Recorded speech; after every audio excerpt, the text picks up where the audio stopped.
하나님이 떨기나무를 통해서 모세를 부르셨습니다. 참 재미있는 장면입니다. 저는 이 떨기나무가 하나님의 낚시질이라고 생각이 됩니다. 모세를 낚으셨던 거죠. 떨기나무에 불이 붙었는데 모세는 양을 치던 중이었습니다. 모세는 소명을 받을 아무런 준비가 되어 있지 않았습니다. 모세는 단지 불구경하기 위해서 떨기나무 가까이 갔는데 거기서 앞불사 하나님을 만나게 되는 것이고, 그날이 바로 모세가 소명을 받는 날이 되었던 것입니다. 이상한 것은 떨기나무에 불이 붙었는데 나무가 타질 않는 겁니다. 떨기나무는 그냥 기껏해야 몇 분 정도 화르륵 하고 타버리면은 그냥 없어져 버리는 겁니다. 그렇게 오래 타는 그런 나무가 아닙니다. 그런데 모세가 떨기나무를 처음 봤을 때 나무에 불이 붙었구나 생각이 됐는데 1분이 지나도 2분이 지나도 5분, 10분이 지나도 30분이 지나도 계속 불이 타오르는 거죠. 이게 화르륵 하고 다 없어져 버려야 되는데 없어지질 않는 것이죠. 너무 이상했습니다. 그래서 모세는 이것을 큰 광경이라고 말을 했습니다. 내가 가서 이 큰 광경을 한번 보리라. 그리고서 가까이 갔습니다.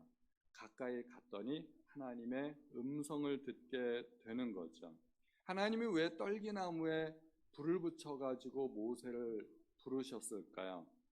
그것은 아마도 하나님께서 앞으로 모세를 어떻게 사용하실지를 보여주시는 그림이라고 생각이 됩니다. 하나님께서 나타나시는 모습이 사람마다 조금씩 다릅니다. 사무엘을 부르실 때는 사무엘아 사무엘아 음성으로 부르셨고, 바울에게는 큰 빛으로 나타나셨고, 모세에게는 불로써 나타나셨습니다. 일단 불은 하나님을 상징하는 것이 맞습니다. 그런데 왜 떨기나무에 그렇게 불을 붙여서 하나님께서 사라지지 않는 불로써 나타나셨을까요? 40년 전의 모세를 우리가 한번 기억해 보면 좋습니다.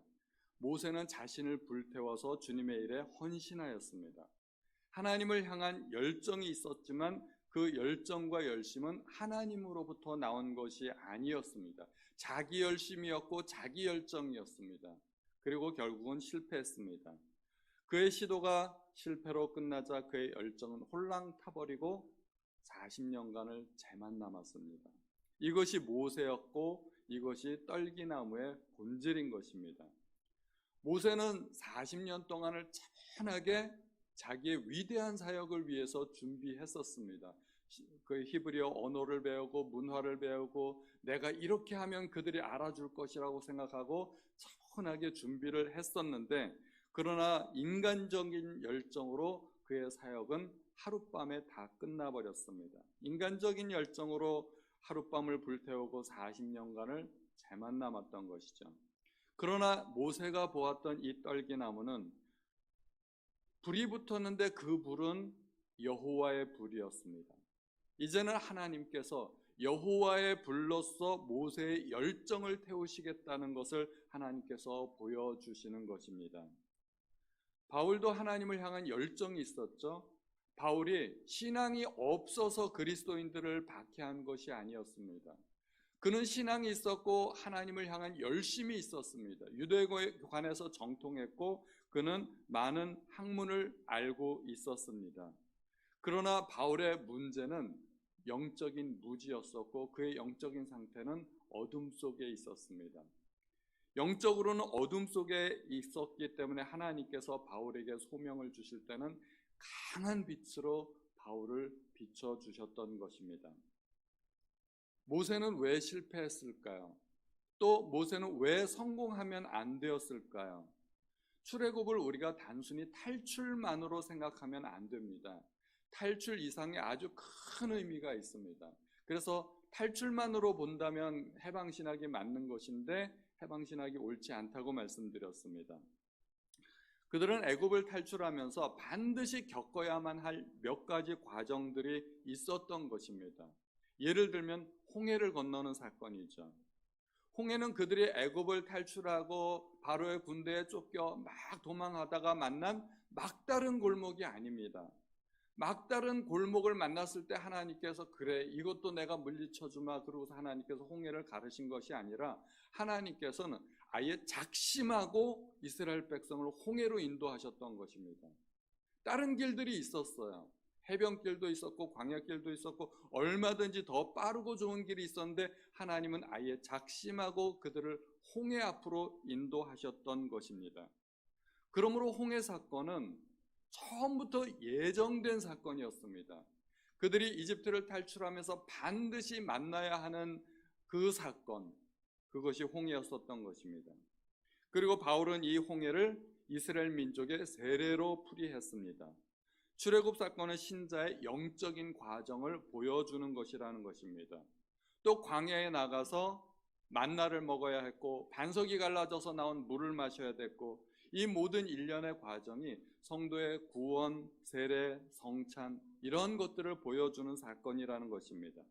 어린 양의 피로 구원받고 홍해를 건너고 광야에서 신령한 음식과 신령한 음료를 마셨는데 그것은 곧 그들이 그리스도의 몸과 피를 의미하는 그러한 영적인 의미들이 있다는 것입니다. 그들이 먹었던 만나는 그리스도의 몸이고 그들이 마셨던 물은 반석이 갈라져서 나온 물인데 그리스도의 피를 의미하는 것이죠. 오병이어의 사건 이후에 예수님께서 설명을 하시죠. 너희의 조상들은 하늘에서 내린 만나를 먹고도 죽었지만 인자의 살과 피를 먹고 마시는 자는 영원히 살 것이다. 그러니까 그들이 먹었던 만나와 물은 인자의 살과 피를 상징적으로 보여주는 것이죠. 이것을 고린도전서 10장에서는 이렇게 해석합니다. 형제들아 나는 너희가 알지 못하기를 원하지 아니하노니 우리 조상들이 다 구름 아래에 있고 바다 가운데로 지나며 모세에게 속하여 다 구름과 바다에서 세례를 받고 다 같은 신령한 음식을 먹으며 모두가 같은 신령한 음료를 뒤따르는 신령한 반석으로부터 마셨으니 그 반석은 곧 그리스도시라. 이 반석이 그리스도라는 거예요. 이것도 우리가 잘 알아야 됩니다. 모세가 반석을 지팡이로 쳐서 반석이 쪼개어졌습니다. 그것은 그리스도의 몸이 쪼개어진 것을 의미하고 이것이 바로 십자가를 상징하는 것이죠. 그런데 성경에는 무리바 사건이 2번 나옵니다. 2번째 무리바 사건에서 하나님은 모세에게 반석을 명하여 물을 내라고 그랬는데 모세가 실수했죠. 분기탱천해가지고 반석을 또 한 번 친 겁니다. 그래서 반석이 2번 갈라져서 두 번째로 또 갈라져서 반석에서 물이 나오게 됩니다. 이것은 모세의 중대한 실수입니다. 그러면 안 되는 거죠. 그래서 이 실수 때문에 모세는 결국 가나안 땅에 못 들어가게 되는 것입니다. 출애굽기는 이렇게 곳곳에 영적인 의미들이 숨겨져 있습니다. 그래서 모세는 자기 능력으로 이스라엘 백성을 출애굽시키면 안 되었던 것입니다. 만약에 모세가 자기 힘으로 이스라엘 백성을 애굽에서 이끌어냈을 경우에 그 홍해와 광야의 기적은 모세가 100번을 죽었다 깨나도 할 수 없는 일입니다. 모세가 무슨 능력이 있어서 어린 양의 피로 죽음의 사자를 피하겠습니까?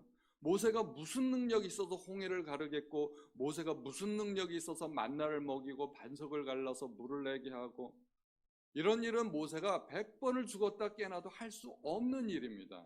그런데 하나님은 이러한 사건들을 보여주고 싶어 했던 것이죠. 그래서 모세가 자기 능력으로 시도했을 때 이것은 실패해야만 되는 일이었던 것입니다. 모세가 성공하면 반드시 안 되었던 것이죠. 하나님의 일은 어떻게 이루어져야 될까요? 하나님의 능력으로. 그래서 모세가 자기 열정으로 불태우면 실패할 수밖에 없는 것이고 하나님의 불이 붙여져야 된다는 것입니다. 하나님의 불이 붙여져서 하나님의 일꾼을 불태워야 된다는 것입니다. 모세는 실패했습니다. 그리고 40년이 지났습니다. 하나님은 또 한 번 모세를 찾아오셨습니다. 처음이시죠, 사실은. 떨기나무에서 하나님은 모세에게 자신을 밝히셨습니다. 나는 내 조상의 하나님이니 아브라함의 하나님, 이삭의 하나님, 야곱의 하나님이다. 그리고 하나님은 모세에게 소명을 주셨습니다. 내가 이스라엘 백성의 고통을 분명히 보았고 그들의 부르짖음을 들었다. 그리고 내가 너를 그들에게 보내겠다. 바로에게 보내겠다. 그런데 모세는 아무런 준비가 되어 있지 않았습니다. 이번에는 반대였습니다. 40년 전에는 모세는 자기 나름대로 완벽한 준비를 했는데 하나님은 침묵하셨습니다. 이번에는 하나님이 부르셨는데 모세가 준비되어 있지 않았습니다. 그래서 모세가 대뜸 한 말이 내가 누구이기에. 정말 모세는 아무것도 아닌 사람이었습니다. 노바디였습니다. 저는 하나님께서 모세를 부르셨을 때 왜 하나님께서 이 80세의 양치기 노인 아무것도 아닌 정말 노바디 모세를 부르셨을까? 그게 참 이상했었습니다. 80세의 모세를 한번 우리가 생각해 보면 그는 정말 능력도 없었고 하나님을 절대적으로 신뢰했던 것도 아니고 헌신하고 싶은 마음이 있었던 것도 아니고 그 모세에게는 꿈도 비전도 소망도 믿음도 아무것도 없어요. 그냥 양치기 노인일 뿐이에요. 무능력한 노인일 뿐입니다. 왜 하나님은 그런 모세를 부르셨을까? 양치기 노인이 필요했다면 미디안 광야에 양치기 노인이 얼마든지 있었을 텐데, 널린 게 양치기 노인일 텐데 하나님은 왜 모세를 부르셨을까? 모세가 다른 양치기 노인들과 달랐던 점이 무엇일까? 80세의 모세를 생각해 보면 다른 점이 아무것도 없어요. 똑같아요. 그런데 왜 하나님은 모세를 부르셨을까? 저는 그게 오랫동안 숙제였었는데 어느 날 깨닫게 됐어요. 다른 양치기 노인들과 아무것도 다르지 않다는 것이 하나님께서 모세를 부른 원인이 되었던 거예요. 이상하죠? 왜냐하면 모세는 다른 양치기 노인들과 똑같아야 할 아무런 이유가 없었던 사람이에요. 원래는 그가 가만히만 있으면 애굽의 왕자였고 애굽에서 모든 부귀영화를 누릴 수 있는 사람이었는데 그가 양치기 노인이 된 거예요. 평범한 사람이 되었다는 것입니다. 그 이야기는 40년 전에 모세가 자기가 누릴 수 있는 모든 권세, 애굽의 부귀영화를 버렸다는 것을 의미하는 것입니다. 그게 하나님이 모세를 부르신 동기가 되는 것입니다. 그가 위대해서가 아니라, 그가 잘나서가 아니라, 능력이 있어서가 아니라 그가 버린 것이 있었기 때문에 하나님이 그를 부르셨던 것입니다. 80세의 노인 모세를 보면 현재만 보면 다른 양치기 노인들과 다름이 없는데, 다름이 없다는 것은 과거의 모세를 생각해 보면 그가 정말 많은 걸 버렸다는 것입니다. 하나님이 쓰시는 사람은 버리는 사람입니다. 버릴 수 있는 사람, 그런 사람을 하나님께서 쓰시는 것이죠. 예수님께서는 12명의 제자들을 부르셨습니다.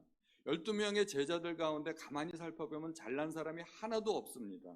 아니, 하나님은 온 세상을 하나님의 나라로 만드실 원대한 계획을 갖고 계신데 왜 그렇게 갈릴리 촌구석에서 이름 없고 무명한 그런 능력도 없는 어부들을 부르셨을까? 예수님께서 부르신 사람들을 보면 권력자나 부자나 학자가 없고 그냥 평범한 사람들입니다. 그런데 그들에게 남다른 점이 하나 있었습니다. 예수께서 베드로를 부르셨을 때 베드로는 배와 그물들을 버려두고 예수님을 따랐다고 했습니다. 배와 그물들은 어부에게 있어서는 모든 것입니다. 전부입니다. 베드로는 자기가 가진 모든 것들을 버리고 주님을 따를 수 있었습니다.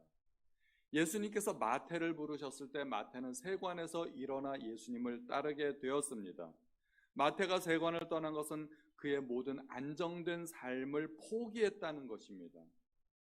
불확실한 미래를 위해서 지금 현재 확실한 모든 것을 다 버릴 수 있었던 것입니다. 주님께는 똑똑한 사람, 유능한 사람이 필요한 것이 아닙니다. 주님께는 주님을 위해서 버릴 수 있는 사람이 필요한 것입니다. 한 부자 청년이 예수님을 따르고자 했습니다. 주님께서는 그 부자 청년에게 내가 가진 것을 다 팔아 가난한 사람들에게 나누어 주고 너는 와서 나를 따르라 말씀하셨습니다. 그런데 부자 청년은 버릴 수가 없었습니다. 근심하며 돌아갔던 것입니다. 우리는 주님을 위해서 무엇을 버릴 수 있을까요? 또는 무엇을 버렸나요? 버린 것이 있어야 주님께 사용받는, 쓰임받는 근거가 될 수 있다는 것입니다. 사도 바울은 전에 자기에게 유익하던 모든 것을 배설물과 같이 여기겠다고 했습니다. 그리고 주님께 쓰임 받았습니다.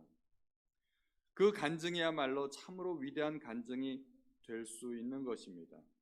가난한 과부는 주님께 동전 2푼을 헌금했습니다. 그러나 그 동전 2푼은 가난한 과부가 가졌던 전부였습니다. 참으로 위대한 헌신을 했던 것입니다. 주님은 부자들의 많은 헌금에 주목하시지 않고 그 가난한 과부의 동전 2푼에 주목하셨던 것입니다. 예수님은 이 땅에 우리와 같은 평범한 인간으로서 존재하셨습니다. 그러셔야 할 분이 아니었던 것입니다. 주님은 온 세상을 창조하신 창조주이십니다. 온 천하보다 더 크신 분이십니다. 그런데 기껏해야 한 70kg 정도 되는 육체 안에 갇혀 계신 것 아니겠습니까? 얼마나 답답하셨겠습니까? 주님이 육체로 계실 동안에는 여기도 계시고 저기도 계시고 온 세상에 편재하실 수 있는 그런 능력이 없으셨던 것이죠. 그러나 주님은 결국은 평범한 인간으로 이 땅에 오셨을 때 하나님은 예수님께 모든 이름 위에 뛰어난 이름을 주셨고 모든 무릎을 예수의 이름에 꿇게 하셨습니다. 그래서 예수님께서는 만왕의 왕이 되셨고 만주의 주가 되셨던 것입니다. 왜냐하면 자기를 낮추시고 하늘의 영광과 보좌를 포기하셨기 때문입니다. 마치 모세가 애굽의 모든 부귀영화를 버리고 일개 양치기 노인이 되었던 것처럼 주님도 그렇게 평범한 인간이 되셨기 때문에 하나님께서 예수님을 그토록 높여주셨던 것입니다. 모세는 40년 전에 믿음의 결단을 한번 나름대로 내린 적이 있었죠. 실패했습니다. 실패했다고 그 헌신이 아무것도 아닌 것이라고 말할 수 있을까요? 우리에게는 참 결과가 중요합니다. 내가 뭔가를 하려고 했는데 그것이 성공했는지 실패했는지 그것이 우리에게는 굉장히 중요해요. 우리는 실패했을 때 좌절하고 낙담합니다. 내가 뭔가를 하려고 했는데 실패했다면 우리는 내가 하는 일이 다 그렇지 그러고서 포기하고 말아버리고 그럴 수 있습니다.